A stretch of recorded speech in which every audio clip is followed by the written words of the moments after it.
Hi, and welcome back to Penguin's View. More interesting facts.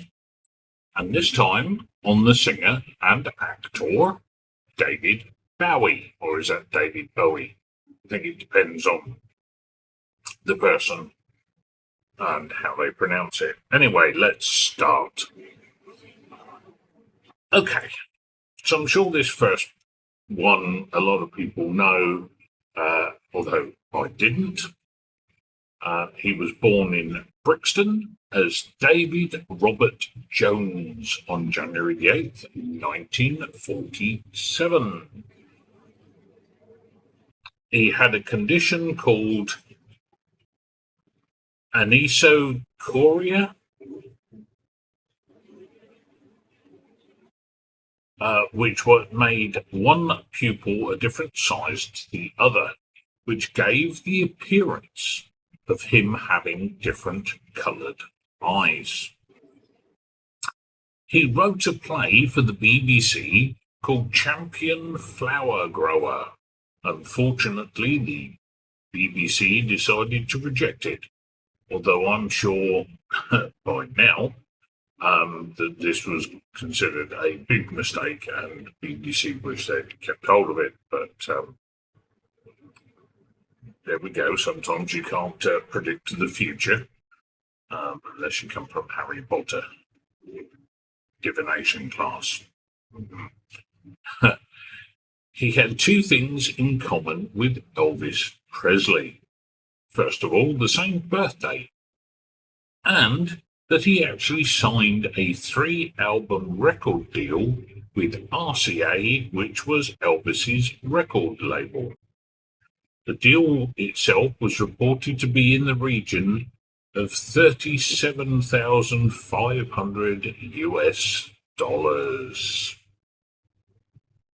At the time, I'm sure that was a hell of a lot of bread. Anyway, at the start of his Ziggy look, he had his hair cut in the same style as the model Kensei Yamamoto. Interesting. Also, it's interesting that he hated flying, and whenever it was possible, he would actually prefer to travel by train or boat. In 1977, Bowie was a keyboard player and backing vocalist for Iggy Pop. I really do find that interesting because I thought at the time his career was on the up, but obviously I was not correct in that assumption. Anyway, he starred in the Broadway production of The Elephant Man in 1980. He was also in the film Basquaint in 1995. He played Andy Warhol. He also played a version of Nikola Tesla in the film The Prestige. Not a biopic from what I understand.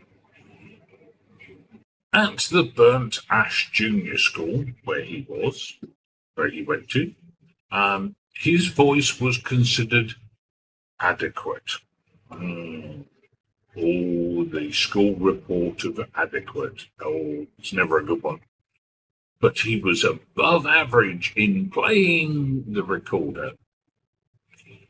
Yeah, an instrument that should be banned from being called an instrument for a start. It was an awful thing to play anyway. There. He once described his film career as splashing in the kids' pool. Okay, fairly interesting, I guess. And finally, for now, in 1993, he said he had the undying belief in the unquestionable existence of God. This is a Bowie comment, not mine. Don't comment on politics. I don't comment on religion. It's a minefield, and I would not go there. Anyway, hopefully you found this of interest, just like I did, that's for sure. And until the next one, TTFN.